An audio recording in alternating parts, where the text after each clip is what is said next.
Justice Ijazul Ehsan और justice Munib Akhtar bench का हिस्सा होंगे। इलेक्शन कमीशन के वकील सजील सवाती आज भी दलाइल जारी रखेंगे। गुज़िश्ता रोज इलेक्शन कमीशन के वकील ने नजरसानी दरख्वास्त के स्कोप पर दलाइल दिए थे। वफाकी हुकूमत निगरान पंजाब हुकूमत और पीटीआई मुकदमे में जवाबात जमा करा चुकी है।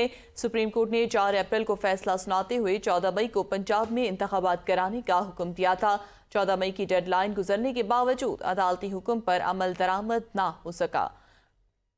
अपडेट करें, पंजाब में इंतखाबात केस के हवाले से केस की अहम समाअत होगी। Chief justice of Pakistan Umar Ata Bandial case की समाअत करेंगे। सुप्रीम कोर्ट ने पंजाब इंतखाबात पर इलेक्शन कमीशन की नजरसानी दरख्वास्त पर समाअत आज होगी। चीफ जस्टिस पाकिस्तान उमर अता बंदियाल की सरबराही में 3 रुकनी बेंच समाअत करेगा।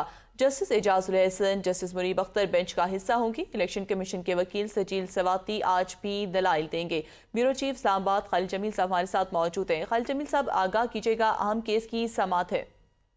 जी बिल्कुल, आज जो इलेक्शन कमीशन ऑफ पाकिस्तान की नजरसानी की दरख्वास्त है, आज दूसरे दिन भी उसकी समाअत जारी रहेगी। गुज़श्ता रोज इलेक्शन कमीशन ऑफ पाकिस्तान के वकील सजील सवाती ने अपने इब्तदाई दलाइल दिए थे और उसके अंदर उन्होंने फोकस ये किया था कि 184(3) के तहत जो नजरसानी की दरख्वास्त है इसको अपील का स्टेटस ही दिया जाए। और उन्होंने वो नुकात पेश किए थे जो तहरीरी तौर के ऊपर भी इलेक्शन कमीशन ऑफ पाकिस्तान की जानिब से इससे पहले भी सुप्रीम कोर्ट में पेश किए गए थे, लेकिन उनको उस वक्त मुस्तरद कर दिया गया था। ताहम कल 2-3 चीजें बड़ी अहम सामने आई थी, जिसमें अदालत उस्मा के जो मोअज़्ज़ज़ जज साहबान है, इस बेंच के रुकन और चीफ जस्टिस ने भी ये रिमार्क दिए थे कि इलेक्शन कमीशन ऑफ पाकिस्तान ने बहुत अच्छे पॉइंट्स और दलाइल उठाए हैं, लेकिन उनका कॉन्स्टिट्यूशनली, लीगली और जो अदालती फैसलों की नज़ीर होती है वो उसके लिए कोई बेहतर पेश नहीं कर सके। वो अब ये देखना होगा कि आज किन नुकात के ऊपर इलेक्शन कमीशन ऑफ पाकिस्तान के जो वकील हैं अपने मजीद दलाइल जारी करते हैं।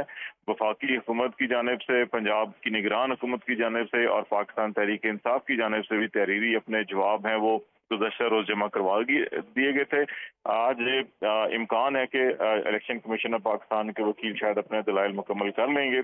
इसके बाद फिर ये देखा जाएगा कि बाकी जो फरीकैन है क्या उनकी जानिब से भी कोई ज़बानी दलाइल दिए जाएंगे या उनकी तरफ से जो तहरीरी बयानात दिए गए हैं उन्हीं को ही उनके दलाइल तस्वर कर लिया जाए।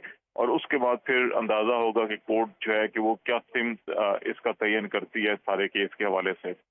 खालिद जमील, अगर नजरसानी की जो दरख्वास्त है इसको कंसिडर कर लिया जाता है अदालत की जानिब से कि अगर इस तरफ अदालत बढ़ना शुरू कर देती है जो कि इलेक्शन कमीशन की जानिब से मौक़िफ़ आया है और जो रिपोर्ट जमा करवाई गई हैं, तो फिर क्या हो सकता है आने वाले दिनों में? क्या देख रहे हैं आप?